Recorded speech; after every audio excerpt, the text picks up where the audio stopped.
akan menceritakan pengalaman kami, proses perjalanan kami sehingga memiliki anak. Sebelum video ini dimulai teman-teman, alangkah baiknya kami minta tolong dukung video kami dengan cara subscribe, like, komen, dan share sebanyak mungkin video ini agar video ini bermanfaat bagi banyak orang di luar sana. Oke, bismillahirrahmanirrahim. Ceritanya dari mana ini, Bi? Dari mana ya, Bi? Mungkin pernikahan dulu ya, Bi? Jelas kami sudah menikah hingga memiliki anak itu usia pernikahan kami 4 tahun pernikahan. Ya. 4 tahun pernikahan baru kami dikaruniai seorang anak. Nah, tentunya itu proses yang sangat panjang ya. Dan ada dramanya. Ya intinya langsung saja di selama 4 tahun pernikahan itu sudah beberapa kali kami mencoba program yang sempat pergi ke dokter juga. Namun waktu itu ketika istri saya periksa ternyata ada itu ya, ada gini, bukan mau program ke dokter ya teman-teman. Jadi video ini bukan aku tuh hamil itu bukan lantaran program ke dokter, sama sekali tidak program ke dokter. Jadi intinya gini, sempat di awal tahun pertama ya, Bi, pernikahan ya, itu sempat telat haidnya. Jadi kan katanya kalau telat haid bisa jadi hamil gitu ya teman-teman. Jadi kami tuh ke rumah sakit, salah satu rumah sakit ibu dan anak, terus kami periksa. Aku kira itu aku hamil teman-teman, soalnya telat haidnya. Gini, pas setelah nyampe rumah sakit, katanya dokternya itu nggak ada kantong janin ya, kantong kehamilan ya. Ternyata teman-teman yang bikin aku sedih itu karena belum hamil, dan lebih parahnya itu pas sedih itu katanya aku itu ada kistanya. Dan kata dokter itu harus disembuhkan ya, diangkat dan diatur dulu haidnya, karena istri saya haidnya tidak lancar gitu ya. Gak diangkat sih, katanya kalau diangkat tuh kalau sudah besar itu waktu itu kalau nggak salah itu 2 cm ya, 2 cm ya, 2 cm lah gitu teman-teman kistanya. Setelah tahu kayak gitu sudah sama dokter dikasih obat kelancar haid. Jadi gini teman-teman, aku itu dari remaja, dari SMA itu haid aku itu tidak teratur ya teman-teman, tidak teratur.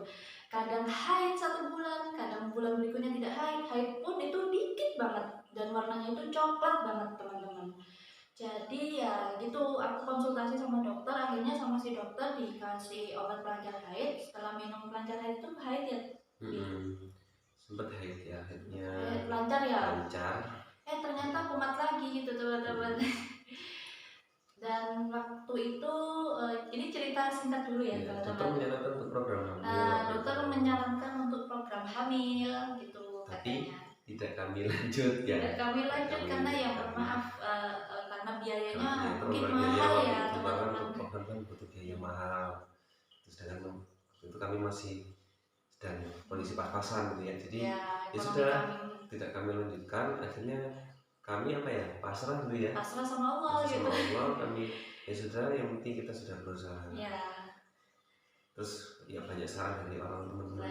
Terus akhirnya ini maaf ya kalau misalnya nanti mungkin videonya agak panjang ya teman-teman, karena di sini vlog kali ini itu benar-benar kami dari awal sampai ini ya, sampai banyak anak itu kami bahas tuntas gitu loh teman-teman. Ini disclaimer ya teman-teman, ini berdasarkan pengalaman kami. Jadi bisa jadi dengan orang lain nanti beda ceritanya ya. Ini apa yang kami rasakan, apa yang kami alami ya. Jadi misalkan ada yang teman-teman kurang sependapat ya mohon maaf. Kami hanya menceritakan berdasarkan pengalaman kami. Nah, jadi awalnya tipsnya ini ya teman-teman, maksudnya tipsnya ini gini. Langsung saja ya. Langsung intinya aja ya. Intinya aja. Aku sama suamiku diet. Benar nggak nih? Ya awalnya kami berencana diet ya. Kita waktu itu berat badannya lumayan. Dokter kandungannya dulu itu pas aku ketahuan kista itu aku itu kegendutan. terlalu teman-teman. berat badannya Ya. agak berlebih, jadi sebelum apa ya, Sebelum diet, untuk memperlancar iya, itu, maka kita untuk melancar proses kehamilan iya. maka usaha yang dilakukan yaitu dengan cara Terus gak boleh diet stres ya. katanya, Pertama diet dokter. dulu, Diet itu akhirnya berhenti kerja, aku resign ya teman-teman resign. gitu. Jadi itu berat banget ya, waktu itu aku kerja ya teman-teman. Ya ikut bantu cari nafkah lah kan. Terus aku itu kerja, terus ya udah aku apa namanya, dengan ikhtiar Bismillahirrahmanirrahim, mungkin dengan cara aku resign itu mungkin Allah mempermudah aku memberi keturunan ya teman, insya Allah.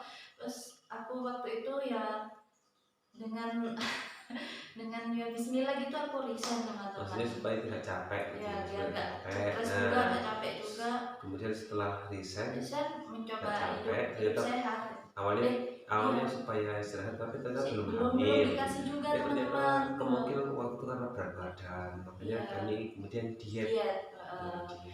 Dietnya itu aku tuh sama suami konsumsi menjauh, salah satunya terus pertama itu faktor utama itu menjauhi makanan-makanan junk food itu loh teman-teman. Itu bukan menjauhi sih, agak mengurangi segala produk cepat saji ya, itu kita kurangi dan diperbanyak produk-produk alami kayak sayur, buah-buahan seperti itu.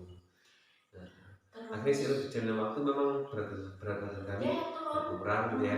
Terus satu lagi jangan capek, memang stres juga.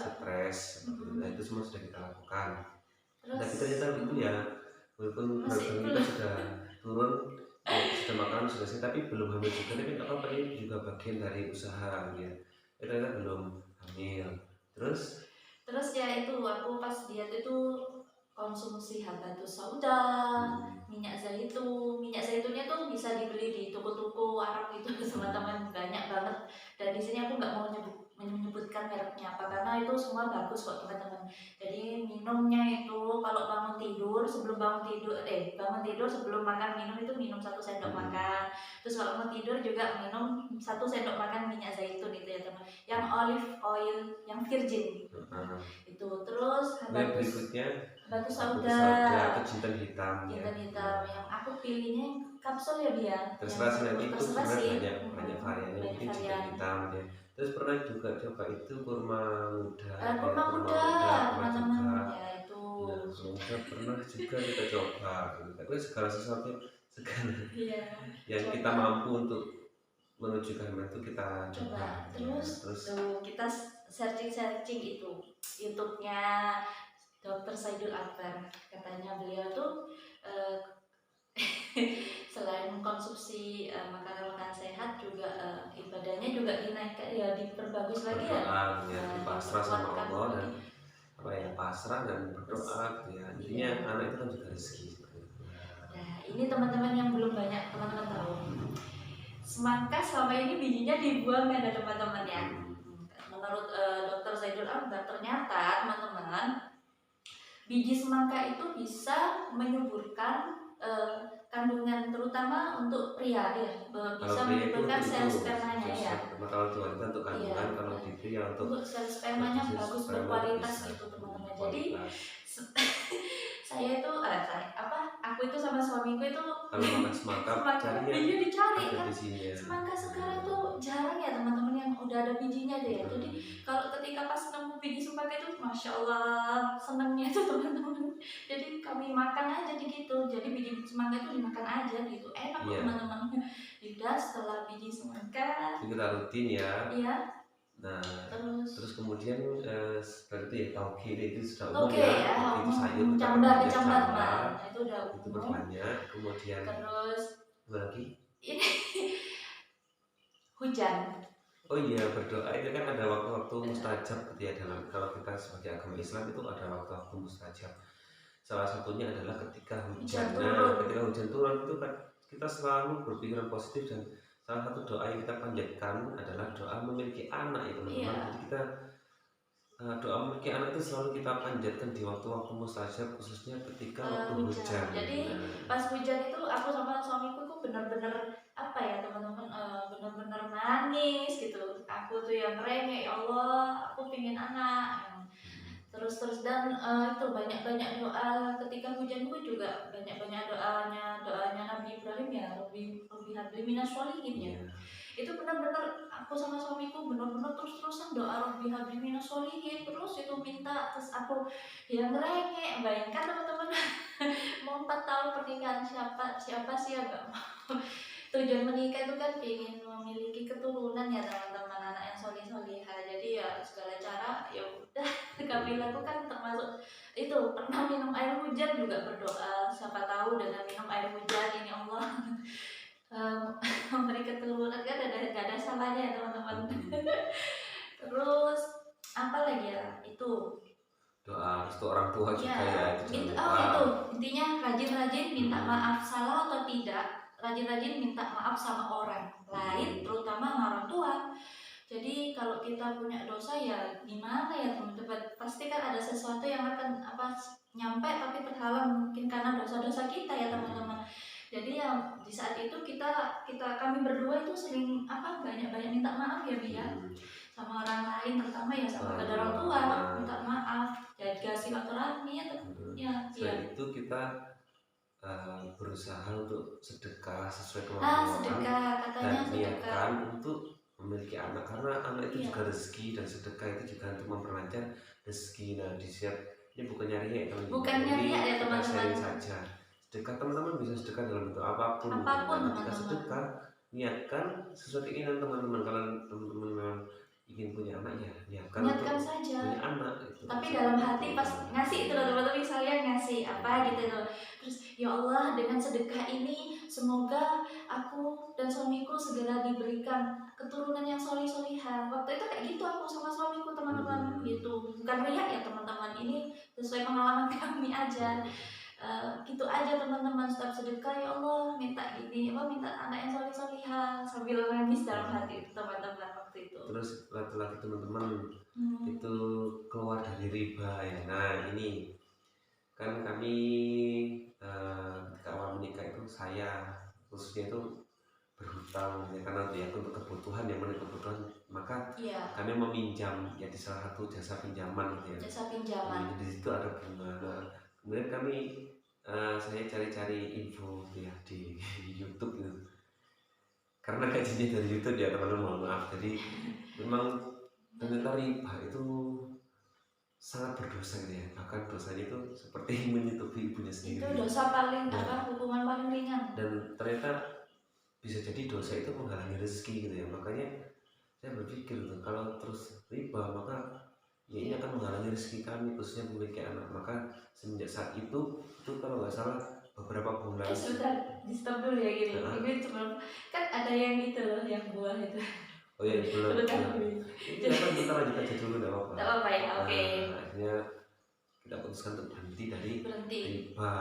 Kita hentikan semua, kita lunasi semua sisa-sisa hutang yang ada, dan sebenarnya itu kita menyiapkan berhenti tidak meminjam dengan yang ada ribanya lagi. Nah itu teman-teman tahu nggak, pas kami berdua berhenti, mohon maaf, riba itu ya, menjauhi benar-benar riba, karena riba itu yang memerangi itu Allah sendiri loh teman-teman. Allah sendiri yang bilang, aku akan memerangimu kalau wahai para pelaku riba. Dan aku tuh baru tahu kalau mohon maaf, hutang yang ada bunganya itu ternyata ya Allah itu dosa besar ya Bia. Itu ya kami benar-benar bertobat.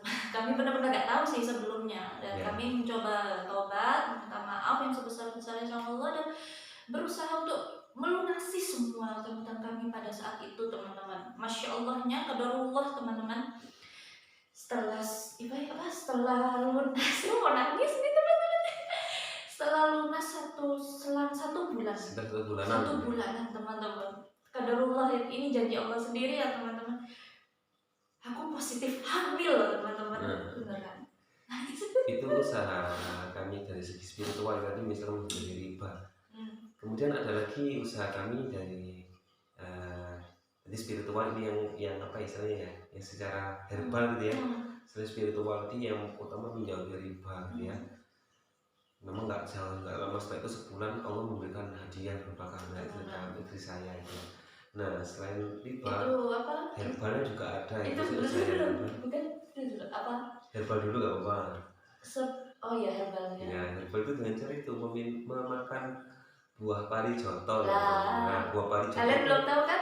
nah Mungkin ada sebagian yang tahu, mungkin ada nanti sebagian yang kami belum tahu. tunjukkan di akhir video, atau nanti kita buat Ya. video sendiri tentang buah parijoto, Namanya parijoto. buah parijoto. Nah, namanya buah parijoto. Ya, tumbuh jadi, subur di daerah mana nih? jadi buah ini asalnya dari Gunung Muria, Jawa Tengah ya, daerah Kudus, sekitar Gunung Muria, Jawa Tengah. Nah, daerah Kudus teman-teman. buahnya itu kecil ya, sekecil apa ya? Kecil, nanti kita videoin sendiri. Saya buatkan video khusus untuk dan itu ya teman-teman, ada tetangga yang bilang setelah ya emang konsumsi itu mungkin ya Allah ciptakan ini bukan karena parijotonya teman-teman, mungkin karena apa perantara dari Gusti Allah ya teman-teman.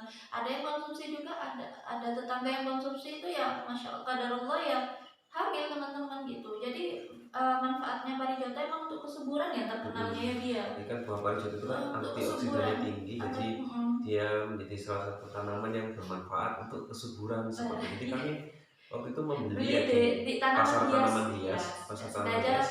Gak tahu Allah memudahkan gitu ya, biasa lah berarti riba itu ya biar. Banyak sekali petunjuk, banyak banget ya Allah. Nggak sengaja ada tanaman itu langsung kami beli, terus berbuah, langsung kami konsumsi gitu, konsumsi. Rasanya sepet-sepet gimana yang masih mentah ya. Ya, cara makannya ya gampang dimakan aja. Kalau mau dirujak silakan, atau langsung dimakan. Atau yang matang juga ada ya, yang sampai warna ungu itu. Jadi kita bismillahirrahmanirrahim ya Allah gitu, waktu itu kami berikhtiar makan buah parijoto ini gitu. Ya gak tau lah, kadarullah, semua Allah mempermudah gitu teman-teman. Terus lagi kalau saya searching yang senyaman bersama. Ini yang paling penting, mungkin banyak pasangan-pasangan ini suami istri ya, ini tanda kutip untuk pasangan yang sudah halal ya teman-teman, sudah suami istri halal ya. Kalau orgasme mohon maaf ya teman-teman, ini bukan negatif tapi ini edukasi ya teman-teman, edukasi. Namanya orgasme bersama. Ini masya Allah. Jadi ketika berhubungan, usahakan untuk orgasme secara bersama-sama. Ya kan itu berdasarkan artikel yang saya baca, katanya pembuahannya nanti lebih sempurna. Itu secara medis saya juga kurang paham seperti apa, yang jelas katanya itu pembuahannya lebih sempurna gitu. Nah, itu mempercepat proses kehamilan juga, makanya kami coba seperti itu ya. Dijelaskan nggak orgasme? Ya, intinya itu apa cairan itu ya? Nah, intinya atau cari-cari sendiri aja. Ini ketika orgasme bersama itu katanya proses pembuahannya lebih sempurna dan lebih mempermudah untuk proses kehamilan. Ini berdasarkan benar banget teman-teman. Seperti itu. Dari pas pertama kami pas nyoba orgasme bareng itu, alhamdulillah ya kadarullah ya. Gak lama dari itu teman-teman benar. Terus itu lagi apa? Kalau pas ini pengalaman ya teman-teman dengan pria. Soalnya kan kalau sesuatu yang sunnah nggak boleh disebutkan ya. Tapi kan ini pengen share aja teman-teman biar biar teman-teman juga bisa mengikuti ya. Pas waktu sholat tahajud itu rajinin sholat tahajud aja ya Bia. Ya, tahajudnya bener-bener digenjot sholat tahajudnya. Pas ketika sholat tahajud itu nangis aja gitu teman-teman, kayak anak kecil. Dulu aku gitu, ya Allah minta anak gitu. Gak ada yang soleh-soleha, kayak anak kecil gitu teman-teman, merengek. Kenapa ya teman-teman ya, udah 4 tahun gitu ya. Iya. Sempet ya saya itu pas sebenarnya itu darah apa ya, darah implementasi apa gitu, lupa saya nama istilahnya. Itu kan udah terbiasa saya, kadang haid kadang enggak, haidnya tuh kecil dikit-dikit, itu udah biasa. Terus bilang, Bi, aku telat lagi tapi jangan-jangan nggak hamil ya, apa gimana ya. Coba yang namanya tes pack itu teman-teman, aduh banyak. Sampai capek saya mau tes pack, tapi terima kasih, aku bersyukur banget dikasih suami yang sabar gitu. Kata suami yang selalu menguatkan. Ketika pas waktu itu teman sebelum ketahuan hamil itu sempet haid, bukan haid sih, mungkin itu tanda awal kehamilan saya, karena aku tuh nggak tahu kalau itu darah tanda awal kehamilan ya.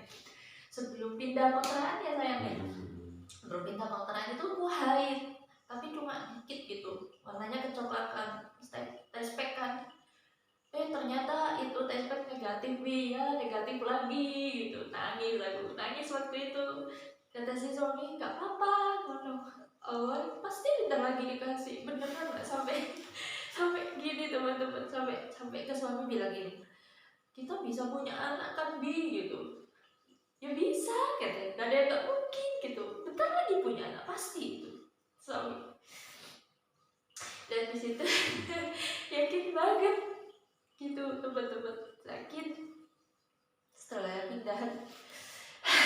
setelah pindah kontrakan gitu ya, setelah pindah kontrakan aku tuh gotong-gotong suami pas kerja. Aku selesai kan kami berdua tuh suka tanaman gitu ya, jadi yang gotong-gotong tanaman ya pindah-pindah jadi kan naik motor naik nyicil motor ya, bareng nyicil pindah. barang. Terus suami kan kerja, aku yang gotongin sisa-sisa tanaman itu berat.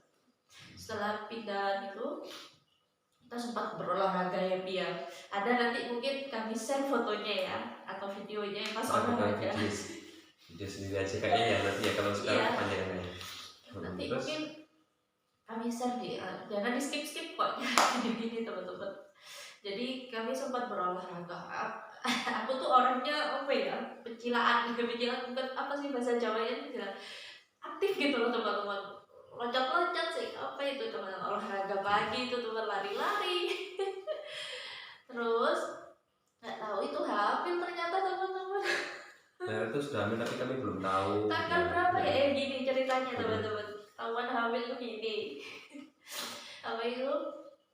Tanggal 13 November 2020 ya teman-teman, 13 tuh. Gini. Aku apa namanya kan tanggal 13 November ya benar. Itu aku kan biasa ya setiap bulan mesti nyobain test pack itu, hampir setiap bulan nyobain test pack itu teman-teman, dari saking pinginnya punya keturunan. Jadi iseng-iseng itu teman-teman, kok nggak haid lagi ya, jangan-jangan nih gangguan lagi nih hormonku gitu. Terus aku test pack lagi ya, bismillah. Ternyata negatif teman-teman, nangis lagi, negatif lagi gitu. Negatif lagi teman-teman. Itu apa nggak haid lagi, ternyata itu negatif. Terus setelah udahlah gak apa-apa katanya, ya nangis lagi, drama lagi kayak gitu, beda lagi. Terus setelah itu suami berangkat kerja. Terus pagi-paginya tanggal 14 November 2020 besoknya itu entah kenapa itu aku di batinku itu ada bisikan itu, coba lihat dong, lihat lagi test pack-nya yang kemarin kamu itu, ini beneran teman-teman. Ini belum dibuang ya? Itu belum aku buang, aku taruh di kresek sama cupnya itu. Terus ada bisikan gini di hati, bukan bisikan sih, kayak batin gitu. Coba lihat aja, coba lihat hasil yang kemarin. Ini kenapa sih kok dari tadi kok bisikin aku gini, kok batinku kayak gini sih? Coba lihat gitu. Lihat hasil tes pack kemarin gitu di batinku teman-teman, di hati yang paling kecil. Apaan sih ini? Tapi ya nggak tahu kenapa ya, kadarullah, Allah yang semua menggerakkan ya. Aku lihat tuh,